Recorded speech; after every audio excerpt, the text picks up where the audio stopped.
I never thought I'd be standing in front of everybody with a tentative contract. Wow! Congratulations to everybody. This has been an incredibly hard-fought victory, and in my opinion, in the opinion of the committee, in the opinion of everybody we've told these numbers to, this is a victory on every level, guys, and I want to really commend every single person that stuck with us through what was a grueling year. So congratulations to everybody. Very good.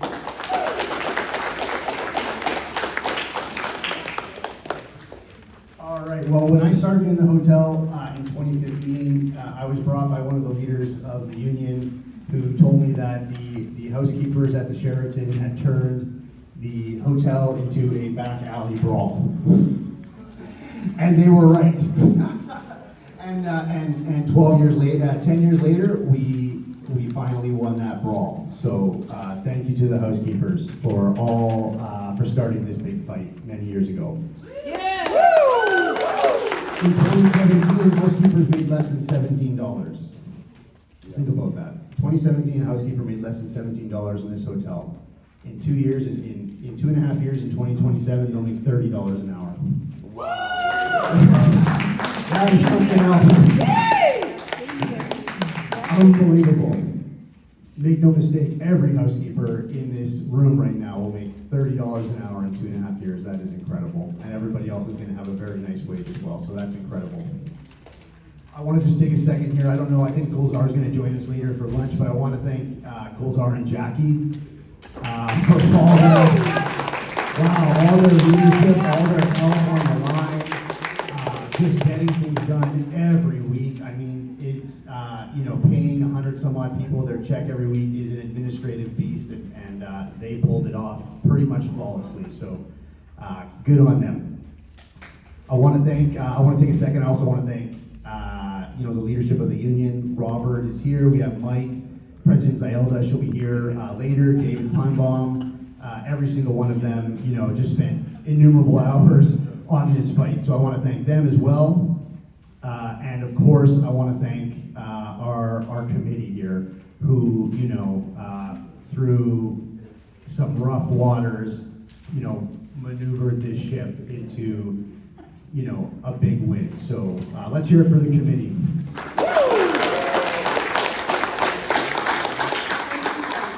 All right, so saying all of that, let's jump into our summary today. We're going to go through the summary, and then I'll be happy to hear questions and answer them to the best of my ability.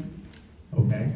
This is a tentative contract, meaning that everything has to be finalized. There are a few things that need to be finalized, and we have to ratify it with a vote. Okay? So keep that in mind as we're going through everything. Okay?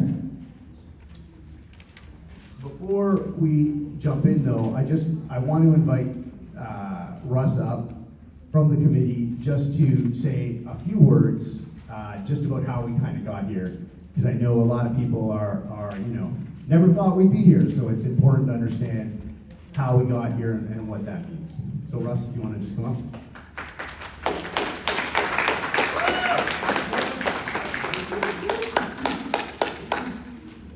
Russell. I didn't really get anything. You hear me? Check. No. Nothing to the mic. A little shorter than you, Matt. Matt phoned me last night at 9 o'clock to go over what happened in the last few weeks. I took quite a while to really process that. It wasn't just over the last few weeks, it was more the last few years, where this came from, how it got started, and how it's ending. I've been in the hotel for 40 years, as most of you guys know. I thought at the beginning of this, we got a new young crew coming in that's pretty eager to get this done. And unfortunately, a bunch of people walked in. And those people I thought were going to be the leaders of this hotel going forward. Yvonne and I had to step up to, come into it halfway through in September, and hopefully we did helped you guys out the best we could. Going back to the start of this, the LU9 is very important in this whole thing. Back, I don't know, 10, 15 years was it we started this? The one question I had for David at a meeting one afternoon was, how do we get out of HIR? Simple question. He said, I'm just gonna fill out a note, tell the other side, we're getting out of it. We don't wanna be part of it anymore. How many legal battles did we have? Quite a bit. This is how strong this company is. They did not want us to leave to keep our salaries down. And those salaries have kept us through COVID. They kept us through the last couple of years that were very, very economically challenging for everyone. When we went out on strike last June 14th, until the last minute, I had hope that we were not going to walk out. That was my hope. Some people stayed behind, but the majority of people walked out. A lot of people thought it was only going to be a week, 2 weeks, maybe a month, maybe this summer, and that was it. Financially, they probably could or could not handle it. Some of us could, some of us couldn't. That was the toughest part probably last summer. Through the winter, we held up in our tents, which was a great, whoever came up with that, Ken Lee, stand up. That's your one. Came up with the tents. That was the best thing. Keeping us warm, the heat, the heaters and everything like that, it was very tough to be out there. So, but the thing was, we had negotiations in September and October with a mediator, Amanda. They didn't go very well at that time. But in December, she sent out recommendations that we probably could have lived with to some degree. But the company did not come back to the table. For whatever reason, I don't know. That week, the committee was very frustrated. Like, why is she sending recommendations that we didn't even ask for, right? And the inside is going, you guys should take them, you should take them, blah, blah, blah. Well, there's other stuff on the table, language, benefits, and all sorts of stuff that we have to clear up. No sign of them until the end of January when they threw this union at us, where we had to come together. The committee rushed their butts off. There was people phoning people left, right, and center to get the vote in to keep this group out of the hotel. In those meetings over at the Caring Place, we kind of came together at that time as a committee, I believe. It was a stronger committee after that because we all had to work as a team. And then going forward, being a team was very important. When we got to April, the company kind of nicely gave us a call. Hey, what are you guys doing? You guys still out there? Yes, we are. Whenever you want to get to the table, come and talk to us. No problem. It was a quick phone call, an idea, never heard from them again. It's like, okay, we'll just sit and wait for the next phone call. But a month later, 2 months, we got another phone call in May. Same thing, it was a quick question, are we still out there? Basically, I guess they were feeling the waters a little bit. And we just kind of said, whatever you want, just come and talk to us. It would be great. Then, about 2 months ago, a month and a half ago, Mike, who's at home Friday night, 9 o'clock, putting his kids to bed, gets a phone call. Hey Mike, it's Ken Saunders here. Just want to talk to you about the airport situation. A couple of questions for you. Oh, by the way, what's happening over at the Sheraton? This is the weirdest thing that happened the whole whole thing, right, Matt? Crazy stuff. He goes, yeah, what do you think could happen, blah, blah, blah. And he goes, just a second, I got Peter Gall on the phone, the company lawyer. He's on the other side. Can we meet in the next couple of days? That was the start of the end, pretty much.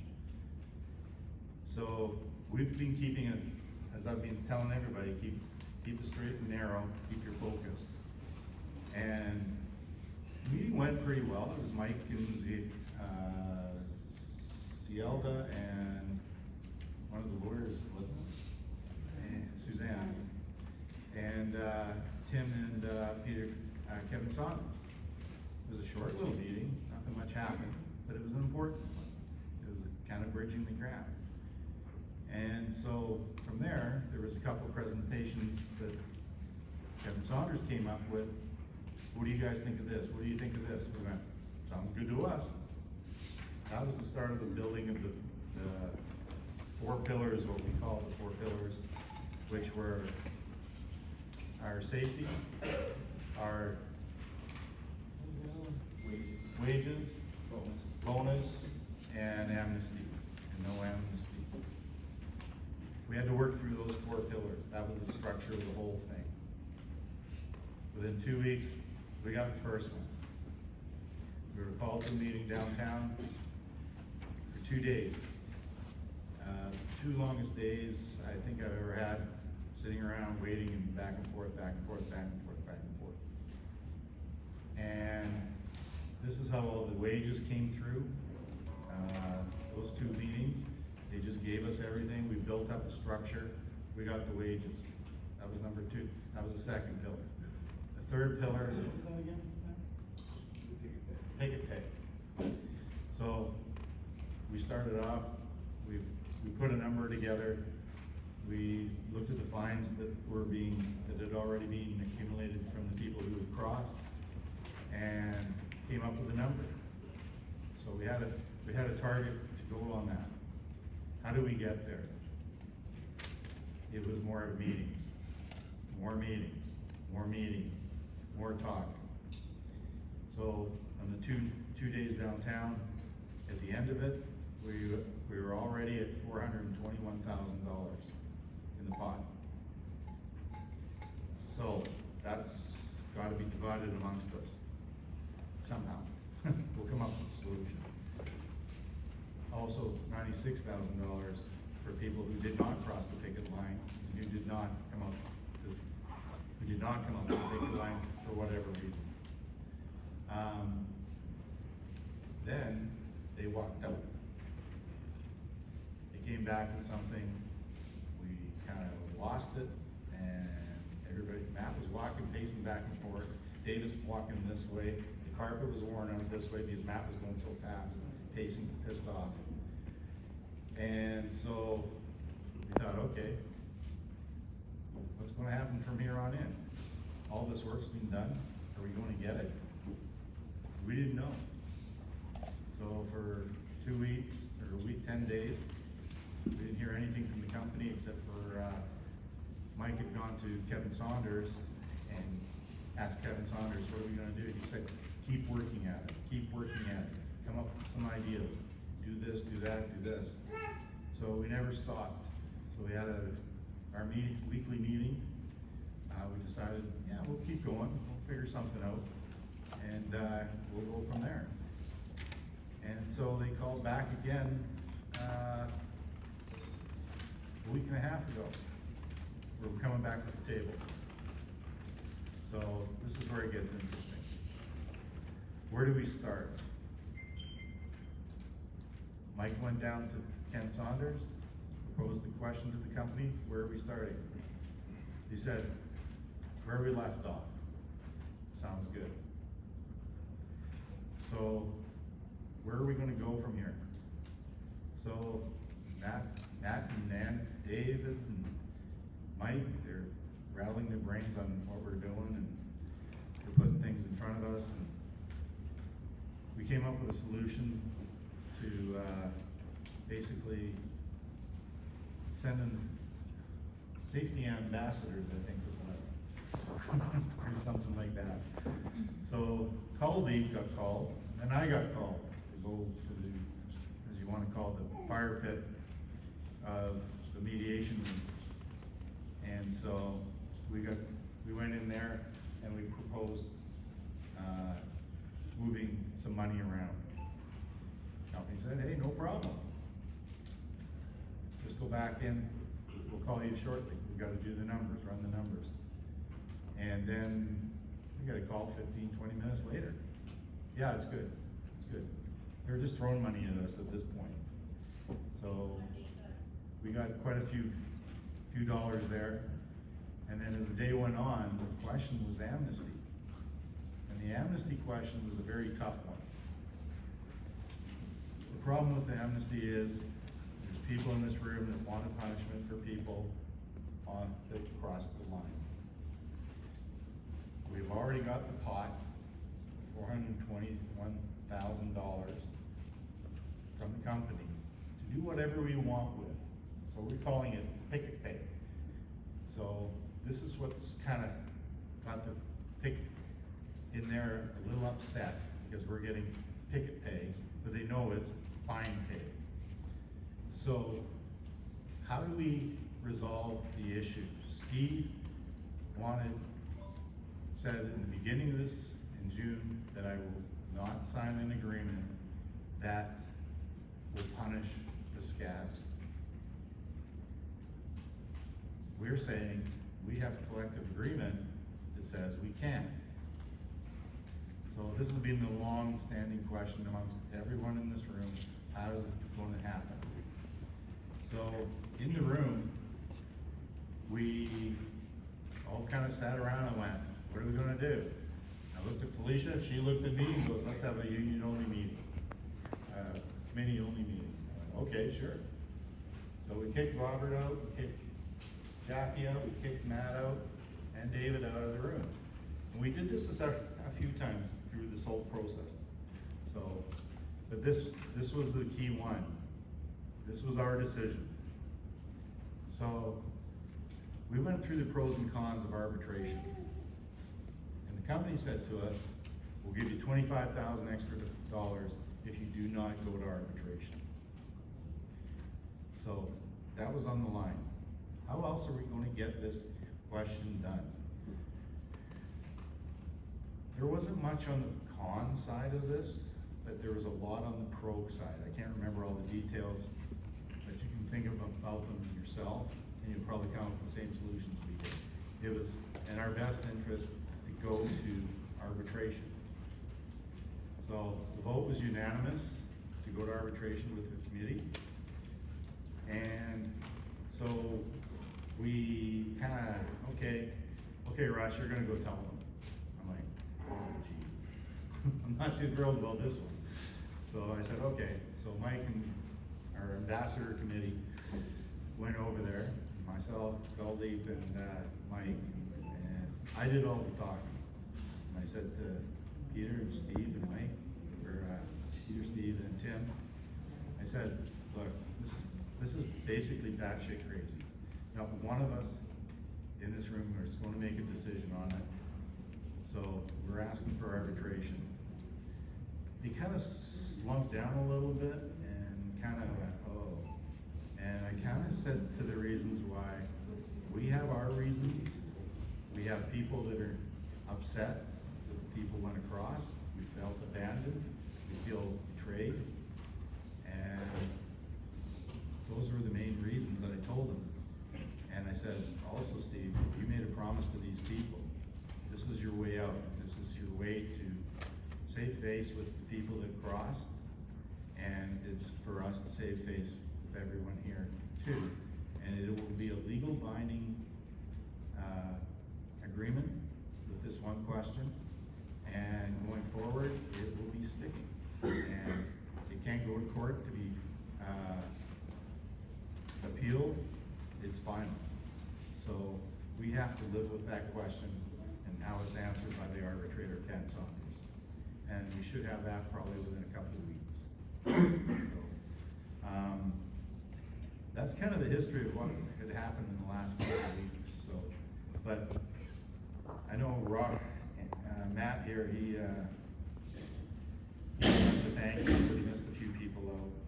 So I wanna just kinda go over some of the people that weren't, a lot of you guys never saw that were working for us. It's kind of important because they were people that were making calculations that we had to go forward with. They gave us the tools to work with. I'm gonna start from my bottom. I'm gonna say Jeff from Boston. He was the key guy for he was the key. Where do we meet this guy? He's getting here. We've never met him, but he gave us all the numbers that we needed to get to this point. So, yeah, some guy named Roman. Theo, you've probably seen him out. Sharon, that came out to do some interviews with people. Michael, Nate, Liam. Nate's here. Stand up, Nate. Nate is the one person that helped us get the people in Kerrisdale, get all that together. He's the one man that found a way to stop Larco from building a tower next to these people. Gulzar, is she here? She's You're gonna hear her lunch. Tell her thanks. David, he's not here. He was a good way of, he was the one that kind of molded all our ways into getting things done. Mike, the Mr. Quiet guy, he is.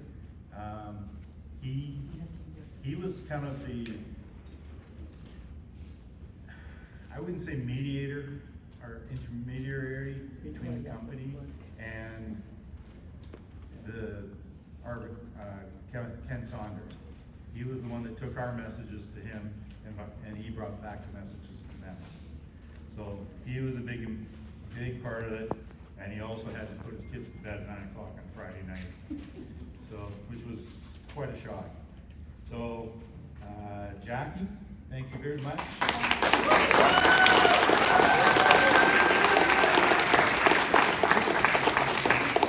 You had some days where they were quite a challenge, right?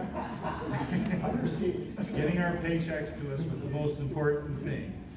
So I thank you very much for all of that, and so does everybody else. Thank you. And the card. And the card. Gift cards too. Yeah. So, Robert, he was a quiet guy in this. They didn't want to talk to him to get this done. So he stood in the back and took notes through the whole thing to make sure everything was working properly. The contract that we're going to sign, hopefully, is done properly. He's still working today, tomorrow, as all of our committee members are as well. It's not over for the committee, and it's still a lot of work to go through. Did I forget anybody? Zelda, yeah. She was there too to help us out on a lot of things. She had her own stuff. And, Matt.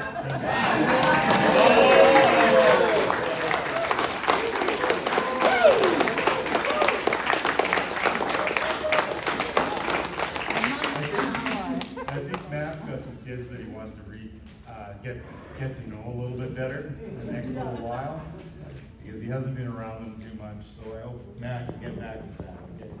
So, he's put a lot of time into us,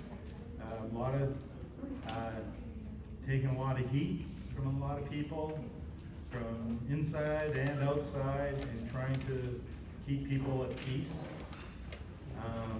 Gosar. What's that? Gosar. Yeah, Gosar and Gosar. So I got a lot of respect for Matt on what he's had to put up with, and he's probably our biggest cheerleader too to get this done. So hopefully on Friday afternoon we're going to sit back with a glass of beer or wine and just go, whew. Okay. So I also want to thank the committee. I'm not going to go through all the names. You guys all know them. But everybody on the committee, please stand up.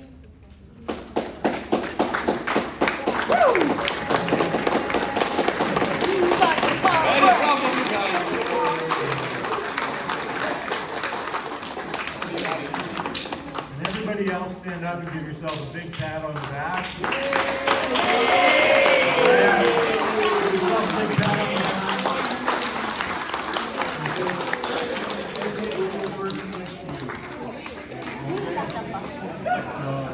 So hopefully this is my last negotiation. Cheers, guys.